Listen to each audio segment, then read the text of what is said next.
শুভ মকর সংক্রান্তি সবাইকে। তো আমার হাতে দেখে নিশ্চয়ই আপনারা বুঝতে পেরে গেছেন। তো আমরা সবাই মিলে বেরিয়ে পড়েছি মকর দেওয়ার উদ্দেশ্যে। তো চলুন দেখা যাওয়া যাক কীভাবে মকর দিয়ে। আর এখানে দেখুন থালাটা দেখি একটু। তো এখানে দেখুন কাঁঠাল পাতায় করে আমরা গুড় নিয়ে যাচ্ছি। এটা খুব সুন্দর একটা ইউনিক জিনিস না? হ্যাঁ, গ্রাম বাংলায় এটা প্রচলিত যদিও বা।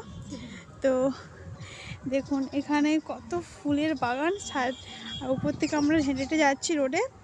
তো বেশি দূরে নয়, আর কিছুটা। তো এখানে আমাদের যেহেতু নদীর ধারে বাড়ি, তো তাই হচ্ছে এখানে গঙ্গা ঠাকুর হয় তাই। আর দেখুন আমাদের সদস্যরা, দেখুন সব থেকে বড় সদস্য আমাদের পুচকি, ও যাচ্ছে মকর দিতে। ও দিদি, আমি, বাবলি সবাই মিলে আমরা একসাথে যাচ্ছি মকর দিতে। তো কেমন লাগছে বলবেন অবশ্যই কমেন্ট করে। আর আমার চ্যানেলটাকে অবশ্যই আপনারা সাবস্ক্রাইব করতে ভুলবেন না, আর লাইক করবেন, আর আপনাদের নিজেদের কাছের মানুষের সাথে শেয়ার করবেন। তো চলুন যাওয়া যাক। তো দেখুন আমার হাতে নিয়ে নিয়েছি। তো কেমন লাগছে ভিডিওটা অবশ্যই কমেন্ট করে জানাবেন।